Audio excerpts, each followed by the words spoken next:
오늘 아침 우리에게 주시는 하나님 말씀은 예레미야 14장 1절로 12절까지의 말씀입니다. 예레미야 14장 1절로 12절까지의 말씀을 봉독하겠습니다. 가뭄에 대하여 예레미야에게 임한 여호와의 말씀이라.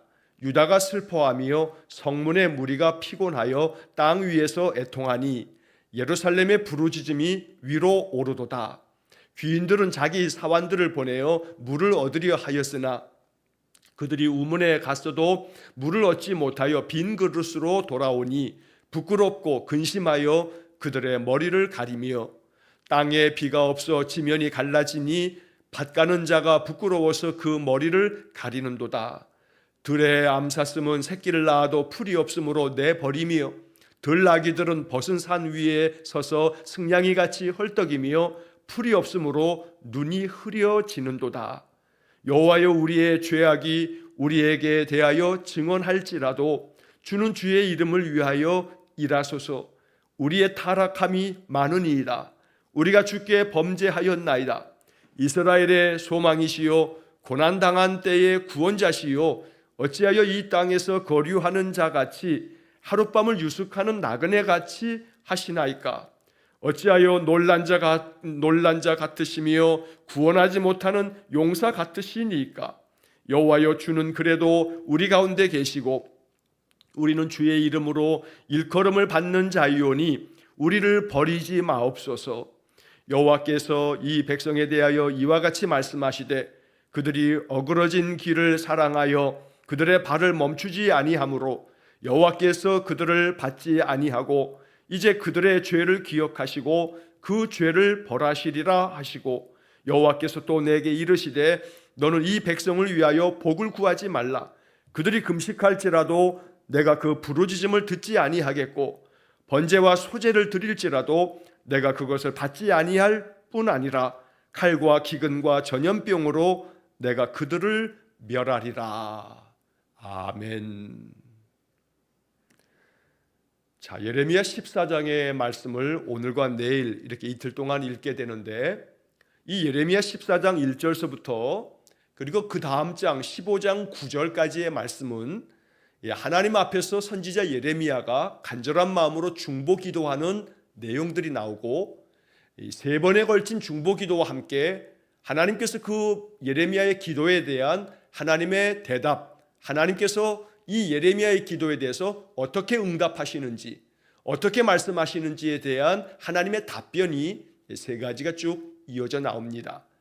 자, 그래서 15장 9절까지에 이르는 말씀 속에서 예레미야가 절망적인 이 남유다의 상태, 도무지 하나님의 말씀을 들어도 듣지 않는 그 반역한 마음을 참으로 하나님 앞으로 다시금 돌아서지 않는 그들에 대해서 하나님 앞에 간절한 마음으로 탄식하며 기도하는 그런 말씀들을 우리가 읽으면서 우리의 마음 가운데에도 이 말씀이 주는 영적 교훈을 깊이 새기면서 하나님 앞에 더 가까이 나아가는 믿음의 삶이 되기를 간절히 축원합니다.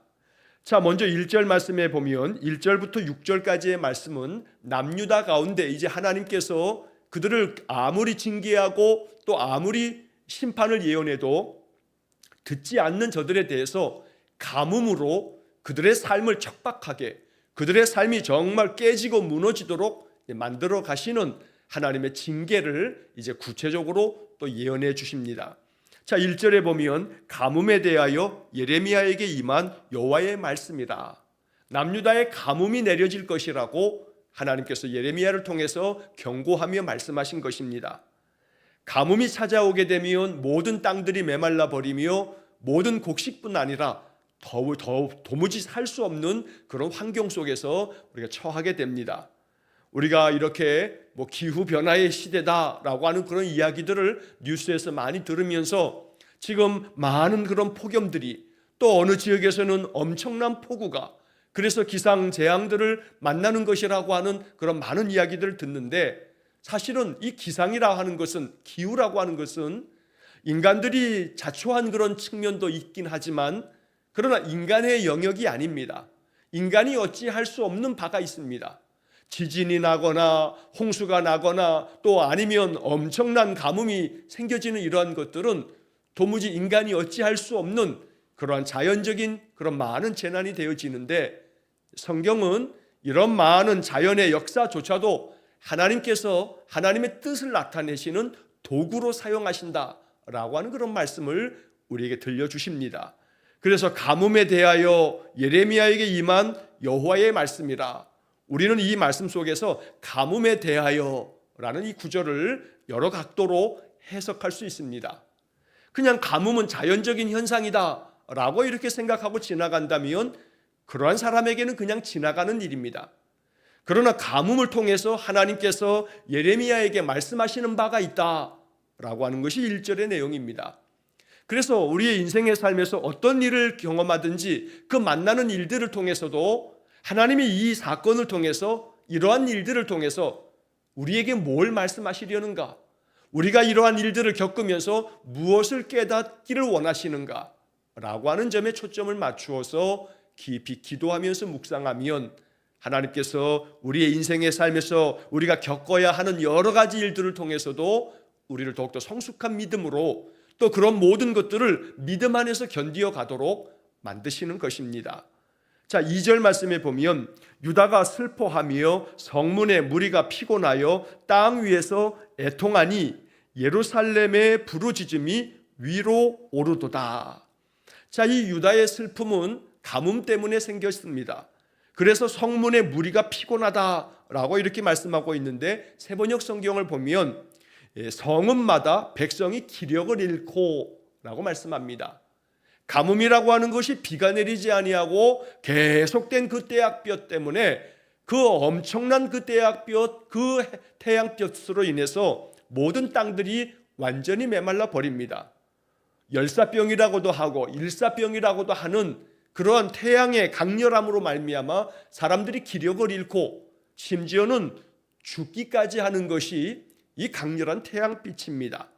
자, 그래서 이 가뭄으로 말미암아 많은 사람들이 피곤하여라는 것이 다 기력을 잃어버릴 만큼 기진맥진한 그런 상태 속에 남유다가 슬픔 가운데 빠집니다. 심지어 땅 위에서 애통하니라고 하는 것은 세번역 성경에 보면 땅바닥에 쓰러져 탄식하며 라고 이렇게 번역했습니다.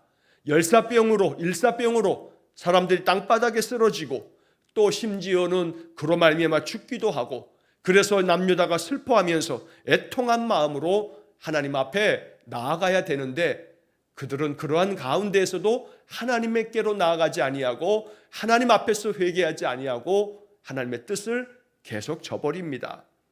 자, 이어지는 말씀에 보면 2절 하반절에 예루살렘의 부르짖음이 위로 오르도다, 예루살렘의 부르짖음이 위로 올라간다 라고 하는 것은 회개의 기도가 올라간다는 게 아닙니다. 너무 괴롭다는 불평과 불만이 하늘로 올라간다는 이야기입니다. 그래서 이 예루살렘의 부르짖음이 만약 회개였다면 그들이 더 철저한 마음으로 하나님 앞에 회개하고 그들의 잘못된 삶을 고치고 그랬어야 하는데 전혀 그런 게 아닙니다. 그러니까 애통한 마음으로 슬퍼하고 눈물 흘리고 있지만, 그러나 회개하는 마음이 하늘로 올려지는 게 아니고, 이 부르짖음은 못 살겠다, 어찌 이런가 하면서 탄식하고 불평하고 원망하는 마음만 계속 하늘로 올라간다는 겁니다. 3절의 말씀에 보면 귀인들은 자기 사환들을 보내어 물을 얻으려 하였으나 그들이 우물에 갔어도 물을 얻지 못하여 빈 그릇으로 돌아오니 부끄럽고 근심하여 그들의 머리를 가리며. 자, 여기서 귀인들이라고 하는 것은 높은 관직에 있는 사람들, 또 힘과 권력을 가지고 있는 사람들, 아주 존귀하고 또 부요한 사람들을 일컫는 말입니다. 그러니 종들을 부리면서 자기 종들에게 가서 물 좀 얻어와라 라고 사람들을 보냅니다. 그러나 아무리 우물을 찾아가도, 곳곳에 있는 우물을 다 찾아가도 이 우물에 물이 다 말라버려서 물을 얻지 못하고 빈 그릇으로 돌아오게 된다는 겁니다. 가뭄으로 말미암아 물이 없게 되면 이것은 종이든 주인이든 아니면 권력자든 부요한 자든 아무 상관없습니다. 물이 메말라 버리면 돈이 아무리 엄청나게 많아도 그 돈으로 물을 살 수 없다는 겁니다. 그만큼 물이 완전히 메말라서 귀인들조차도, 권력자조차도, 그저 온갖 재산을 다 가지고 있는 자들조차도 아무런 그런 힘을 쓰지 못하면서 이 메마른 가뭄 속에서 고통을 겪고 있다는 겁니다. 자, 그런데 이 개역개정 성경의 그 뒷부분에 보면 빈 그릇으로 돌아오니 부끄럽고 근심하여 그들의 머리를 가리며 라고 말씀하고 있습니다. 세번역 성경은 이 말씀을 이렇게 번역합니다. 종들이 애태우며 어찌할 바를 모른다. 자, 주인들은 물을 구해오라고 그들에게 계속 종용하며 그들을 보내는데 종들은 어디를 가도 물을 얻을 수 없게 되고 빈 그릇을 가져오면서 자기들이 이제 주인에게 가면 수치를 당하고 또 온갖 욕설을 들으면서 그들이 고통을 겪게 될 것이기 때문에 개역개정 성경에서는 부끄럽고 근심하여 수치를 당할 것을 생각하니까, 모욕을 당할 걸 생각하니까 마음에 근심이 되더라는 겁니다. 그래서 그들의 얼굴을 가리며 라는 것은 얼굴을 그냥 머리를 가리고 얼굴을 가리고 그저 이 근심의 괴로운 마음이 종들에게도 가득하다는 겁니다. 그래서 종들이 애태우며 어찌할 바를 모른다, 이렇게 세번역 성경은 번역하고 있는 겁니다. 자, 그 다음 이어지는 4절의 말씀에 보면 땅에 비가 없어 지면이 갈라지니 밭 가는 자가 부끄러워서 그의 머리를 가리는도다. 역시 마찬가지로 사람들이 먹을 식수가 없는 것뿐만 아니라 농사를 지어야 할 농업용수조차도 다 메말라 버려서 밭을 가는 자들이 그저 땅이 다 갈라지고 비가 내리지 않음으로 말미암아 농사를 지을 수 없는 그런 지경에까지 이르렀다는 겁니다. 역시 마찬가지로 이 4절에서도 부끄러워서 그의 머리를 가리는도다. 애태우면서 어찌할 바를 몰랐다는 이야기입니다. 그러니 비가 내리지 않는 것은 인간으로서는 도무지 어찌할 바가 없는 일입니다. 가뭄이 들면 옛날 같으면 그저 나라 임금조차도 기우제를 지내면서 비를 내려달라고 하늘에다가 제사를 지내는 그런 일들이 얼마나 많았습니까? 그러나 그저 이 모든 가뭄의 재난을 통해서 남유다가 알아야 할 것은 하나님께서 이러한 것들을 통해서 우리에게 말씀하시는 것이구나 라고 알아차리면서 하나님 앞에 더 깊이 회개하며 기도하며 하나님께로 돌아가야 되는데 전혀 그렇지 않았던 것입니다. 자, 심지어 5절과 6절의 말씀에서는 짐승들조차도 그저 마실 물이 없어서 자기가 새끼를 낳아도 그 새끼가 풀을 뜯어 먹어야 되는데 그저 땅이 메말라서 풀이 다 메말라 없어져 버리니 풀이 없음으로 인해서 들의 암사슴은 새끼를 낳아도 풀이 없음으로 내버리며 새끼를 내버릴 만큼 짐승들조차도 살 길이 없어졌다는 겁니다. 6절에서 들나귀들은 벗은 산 위에 서서 승냥이같이 헐떡이며 풀이 없으므로 눈이 흐려지는도다. 사람뿐만 아니라 모든 동물도 식물도 이 가뭄 앞에서는 다 쓰러지고 죽어가는 그러한 상태를 말씀합니다. 이 정도가 되면 하나님 어찌합니까? 하나님 불쌍히 여겨주십시오 하면서 하나님께로 나아갈 것을 하나님은 바라셨지만 그러나 그렇지 않는 겁니다. 많은 기후재난으로 이 지구 안에 있는 곳곳의 나라에서 곳곳의 지역에서 엄청난 재앙을 당하고 엄청난 재난을 당해도 인간들은 꿈쩍도 하지 않습니다. 자신들의 삶에 죄악된 것들을 고치지 않습니다. 이미 고칠 수 없을 만큼까지 이르렀기 때문에 더 이상 손도 쓰지 못할 만큼 그런 상태로 지금 치닫고 있는 겁니다. 그래서 종종 여러 가지 많은 이 자연 현상들을 바라보면서 기후학자들, 생태학자들 이런 많은 사람들은 이제 곧 인간은 인간 스스로의 그런 삶의 방식을 고치지 않음으로 말미암아 더 큰 재앙 속으로 들어가면서 이 호모사피엔스라고 하는 이 인간종이 멸종되고 말 거다라고 하는 이야기를 하는 과학자들이 얼마나 많은지 모릅니다. 하나님 앞에서 이 세상의 모든 창조 질서가 회복되어지고 인간의 탐욕에 의해서 무분별하게 개발되어지는 모든 이 문명이라고 하는 것이 인간을 병들게 하고, 문명은 끊임없이 상생이 아니라 그저 가진 자가 더 많은 것들을 갖겠다는 탐욕으로 인간의 삶의 방식을 계속 내몰고 있기 때문에 결국 자연이 파괴되어지고 결국 우리가 함께 살아야 할, 상생해야 할 세상은 병들게 되고 이것은 결국 우리 스스로를 죽음의 길로 내모는 것입니다. 굉장히 역설적이게도 코로나 3년 동안에 처음 코로나가 시작되어진 그 1년 차 때 모든 나라들이 다 자국의 모든 사람들을 그 다른 나라 사람들 들어오지 못하도록 모든 나라마다 봉쇄하면서 사람들이 이동을 못하게 되어지면서 나타나는 현상들은 짐승들이 살아나게 되고 자연 만물이 회복되어지고 그래서 모든 그동안에 있어 왔던 기후로 말미암는 어려움들이 코로나 3년 동안에는 현격하게 줄어들었다는 겁니다.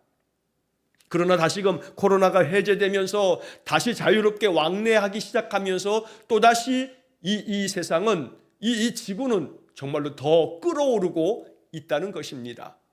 코로나로 인해서 모든 것들이 멈추어지게 되니까 인간이 멈추니까 세상이 살아나는 이 모든 생명체가 살아나는 그런 모습을 우리는 코로나 3년을 통해서 직접 경험한 바가 있습니다.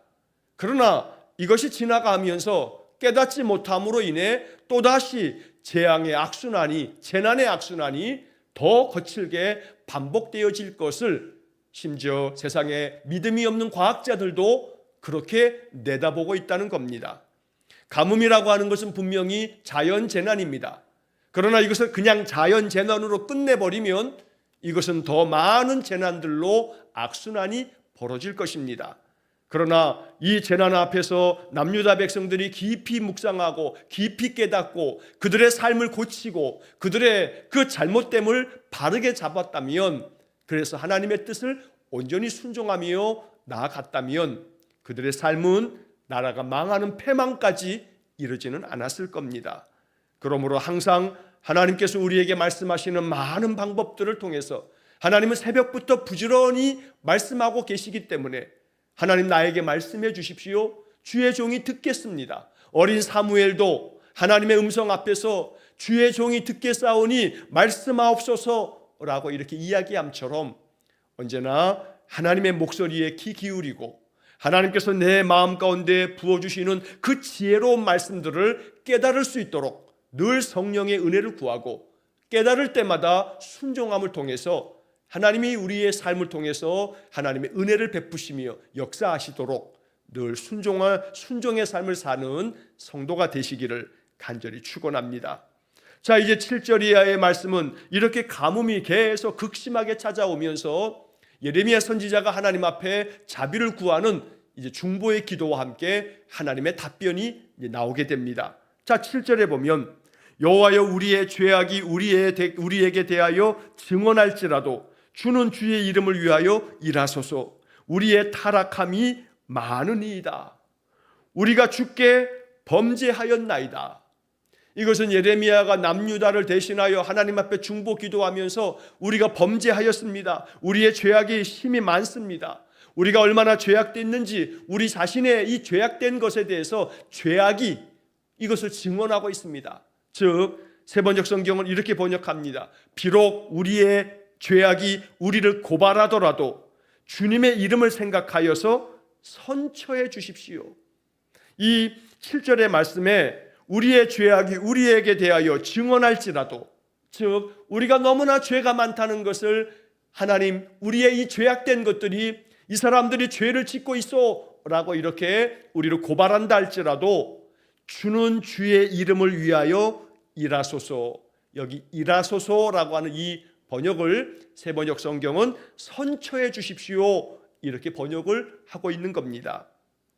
다름 아닌 우리의 타락함, 우리의 죄악 때문이 아니라 이것은 당연히 죽어 마땅한 그런 죄인들이지만 그러나 주님의 이름을 위하여 선처해 주십시오.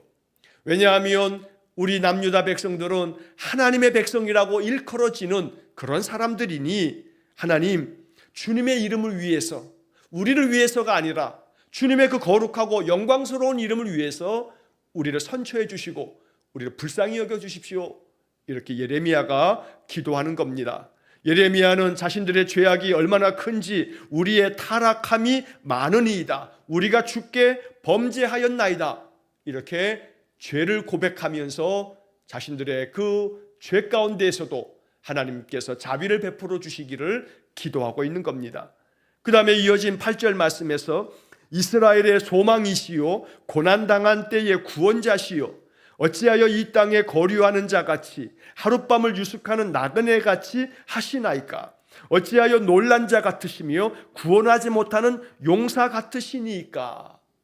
자, 이 8절에서 예레미야는 하나님은 이스라엘의 소망이십니다. 고난을 당할 때에는 우리의 구원자이십니다. 그런데 어찌하여 하나님께서 이렇게 우리의 소망이 되시고 구원자이신데 그저 이 땅에서 살고 있는 그런 거류하는 자, 마치 이방인들처럼, 그리고 또 하룻밤을 유숙하고 지나가는 그런 나그네처럼 이렇게 아주 방관하듯이 내일이 아닌 것처럼, 저것은 내일이 아니야 하고서 그냥 잠시 있다가 나는 떠날 사람이야 라고 생각하는 나그네처럼 우리 이 남유다 백성들을 어찌 이렇게 대하십니까? 예레미야가 이렇게 하나님 앞에 호소하고 있는 겁니다.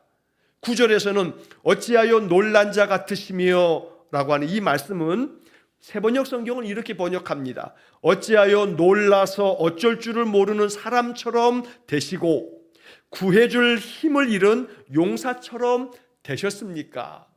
그러니까 하나님께서는 충분히 이 남유다 백성들을 구해내시고 또 그들의 이 모든 것에서 하나님 능력의 손으로 그들을 건져내실 수 있는데 전혀 이러한 것들을 건져낼 수도 없는 것처럼 엄청나게 이 놀란 사실 앞에서 어찌할 바를 모르는 사람처럼 하나님께서 남유다 백성이 당하는 이러한 재난 앞에서도 하나님이 그냥 넋놓고 가만히 그냥 바라보고 있는 그런 사람처럼 하나님 어찌하여 아무 일도 하지 않으시고 이렇게 그냥 계십니까? 라고 지금 예레미야가 하나님 앞에 이렇게 간절하게 요구하고 있는 겁니다. 구원하지 못하는 용사 같으시니까 라고 하는 것도 싸움 앞에서 건져내주는 용기 있는 용사가 되어야 하는데 하나님께서는 그저 구원하지 못할, 건져내주지 못할 그런 용사, 힘을 다 잃어버린 그런 용사처럼 남유다 백성에 대해서 아무런 힘을 발휘하지 않으시고 그냥 바라만 보시고 쳐다만 보시는 그런 하나님 앞에 어째서 하나님 그냥 보고만 계십니까? 어째서 하나님은 아무것도 할 수 없는 사람처럼 그렇게 하나님 그냥 계십니까? 이렇게 예레미야가 하나님께 무언가 우리를 불쌍히 여겨서 건져달라고 촉구하고 있는 겁니다.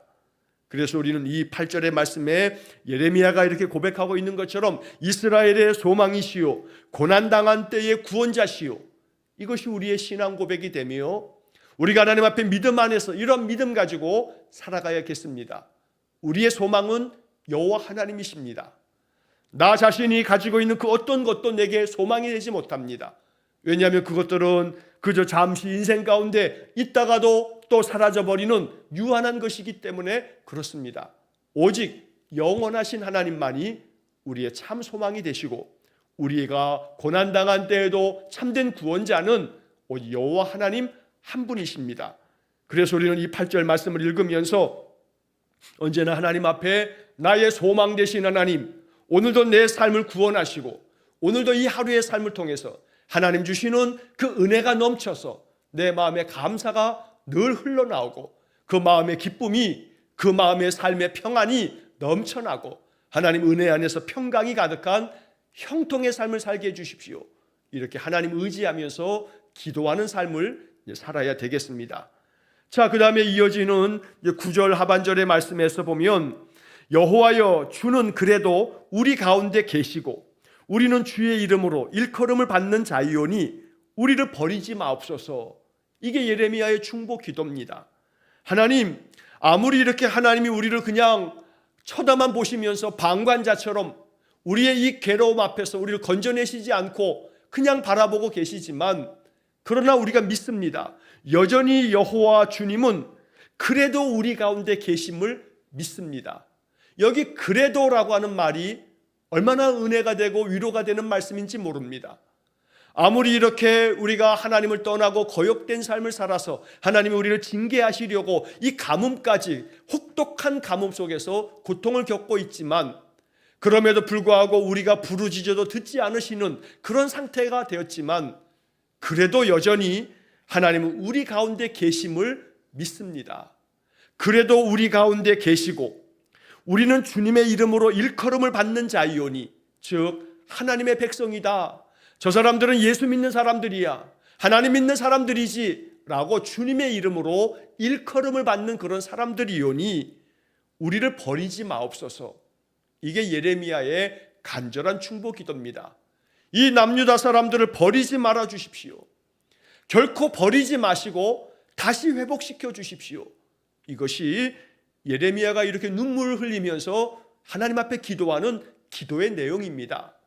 오늘 우리의 마음에도 이 9절 하반절의 이 예레미야의 중보 기도가 우리의 마음의 기도가 될 수 있기를 간절히 축원합니다. 그래도 우리 가운데 계신 하나님, 여전히 우리 가운데 계신 하나님, 우리를 버리지 마시고 불쌍히 여겨 주십시오 라고 기도하는 겁니다. 누군가를 위해서 중보 기도할 때도 마찬가지입니다. 하나님, 저들을 버리지 마시고 붙잡아 주시고 저들을 하나님 백성으로 삼아 주시고, 하나님, 그래도 하나님 그 가운데 계셔서 저들의 인생을 이끌어 주십시오 라고 이렇게 기도하는 예레미야와 같은 마음이 우리 안에 가득하기를 간절히 축원합니다. 자, 이어서 10절 이하 12절까지의 말씀은 이제 하나님의 대답입니다. 예레미야가 이렇게 간절하게 중보 기도하는데 하나님은 이렇게 예레미야에게 대답하십니다. 여호와께서 이 백성에 대하여 이와 같이 말씀하시되 그들이 어그러진 길을 사랑하여 그들의 발을 멈추지 아니하므로 여호와께서 그들을 받지 아니하고 이제 그들의 죄를 기억하시고 그 죄를 벌하시리라. 하나님이 이렇게 대답하십니다. 그들을 받아들이지 않겠다는 겁니다. 이제 그들이 여호와의 길을 떠나서 어그러진 길, 즉 잘못된 길로 계속 나아가면서 그 잘못 행하는 악행들을 즐거워하고 좋아하고 그러면서 그들의 그 악한 일들을, 그 발을 멈추지 않았다는 것은 악을 행하는 것들을 멈추지 않는다는 겁니다. 탐욕을 멈추지 않는 겁니다. 그저 이기적인 마음에 가득 차서 모든 세상의 삶에서 자기만을 아는 그 고집된 마음을 꺾지 않는 겁니다. 그래서 발을 멈추지 아니하므로 여호와께서 그들을 받지 아니하시고 받아들이지 아니하시고 용납하지 아니하시고 이제 그들의 죄를 기억하셔서 그들을 벌하실 것이라고 하나님이 대답하십니다. 그리고 11절 말씀에 여호와께서 또 내게 이르시되 너는 이 백성을 위하여 복을 구하지 말라. 이 백성을 위해서 복을 달라고 구하지 말라라고 말씀합니다. 우리는 이미 앞에서 7장 16절에서 그리고 11장 14절의 말씀에서 읽은 바가 있습니다. 하나님은 예레미야에게 이 백성을 위하여 기도하지 말아라, 구하지 말아라, 부르짖지 말아라 이렇게 명령하셨습니다. 왜냐하면 당연히 예레미야는 선지자입니다. 선지자는 하나님 앞에 백성들을 중보하며 기도하는 사람입니다. 그러나 하나님은 예레미야에게 기도하지 말아라, 그들을 위해서 부르짖어 구하지 말아라 라고 7장 16절, 11장 14절에서 거듭 똑같은 말씀을 반복하셨습니다. 왜냐하면 기도하지 말라는 이 말씀 속에는 그만큼 네가 기도해도 저 백성들은 돌아서지 않으니 소용이 없다라고 하는 이 남유다 백성들의 이 타락한 영적 상태를 그렇게 말씀하고 계시는 것입니다.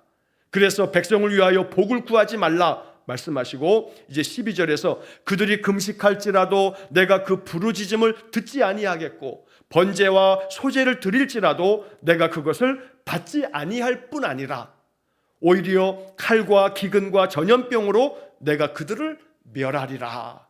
아무리 번제와 소제 예배를 드려도 형식적인 예배에 불과할 뿐, 예배를 드리면서 말씀을 받아도 그냥 그때뿐, 돌아서면 그 말씀과는 아무 관계없이 살아가는 신앙과 생활이 전혀 분리되어서 하나 되지 못하는 남유다 백성들에 대해서 이제 그들이 이렇게 악을 행하고 있으니 아무리 금식하며 부르짖어도 나는 저들의 소리를 듣지 않을 거고, 아무리 저들이 예배를 드린다 하여도 형식적인 종교 의식을 나는 받아들이지 않을 것이다. 아니할 뿐만 아니라 오히려 이제는 내가 저들에게 칼과 기근과 전염병으로 그들을 멸하리라 라고 말씀합니다. 전염병으로 내가 그들을 멸하리라 말씀합니다. 팬데믹이 2000년 이후에 얼마나 많이 자주 발생했는지 모릅니다. 몇 년에 한 번꼴로 우리는 지금 이 팬데믹 상황을 겪고 있습니다. 전염병으로 내가 그들을 멸하리라 하시는 말씀은 오늘 이 시대가 들어야 할 하늘의 음성입니다. 그러므로 하나님께로 돌아오라고 선지자는 계속해서 말씀합니다. 종교적 행위를 하라는 그런 이야기가 아닙니다. 그저 번제와 소제를 아무리 드려도 하나님 받지 않겠다고 말씀하시기 때문입니다. 종교적 행위, 교회를 나가는 그 행위 자체가 중요함이 아닙니다. 정말로 마음 가운데 진심으로 여호와 하나님을 믿고 의지하며 그 말씀대로 살아가면서 말씀을 통해서 나의 삶을 바꾸고 세상을 바꾸어가는 진실한 그리스도인 하나님의 사람을 요구하고 계시는 것입니다. 그러므로 이 예레미야서의 말씀들 하나하나는 오늘 우리 시대에 필요한 하나님의 음성이기에 이 말씀들을 바라보면서 내가 마음 가운데 품어야 할 말씀을 마음 깊이 묵상하면서 늘 주님의 뜻에 순종하는 삶을 살기를 주의 이름으로 간절히 축원합니다. 기도하겠습니다. 자비로우신 아버지 하나님, 간절히 기도하고 원합니다. 여호와는 우리의 소망이시며 환난 당할 때에 우리의 구원자 되시니 우리가 늘 주님께로 돌아가 주의 뜻을 받들어 그 말씀에 순종하면서 이 땅에 하나님의 나라가 세워지기를 바라며 진실된 마음으로 세상을 사는 우리 성도들 되게 해 주옵소서. 그리하여 이제도 여전히 우리 가운데 계시는 하나님을 늘 믿고 따르면서 하나님 말씀대로만 살아가는 거룩한 성도가 되게 해 주옵소서. 예레미야의 이 간절한 중보의 기도의 마음을 우리도 배워서 우리의 기도가 필요한 사람들을 위해서 간절한 마음으로 기도하면서 살아가는 우리 성도의 삶이 되게 해 주옵소서. 한날의 모든 삶을 주님께 의탁하오며 예수님 이름으로 기도하옵나이다. 아멘. 우리 구주 예수 그리스도의 은혜와 하나님 아버지의 극진하신 사랑과 성령의 교통하심이 우리의 소망 되신 고난당할 때의 구원자 되신 여호와 하나님만을 앙망하고 그 말씀대로만 준행하며 살기를 간절히 소원하며 기도하는 머리 숙인 귀한 성도들 위에와 저들 가정과 온 가족들 위해 영원토록 함께 하시길 축원하옵나이다. 아멘.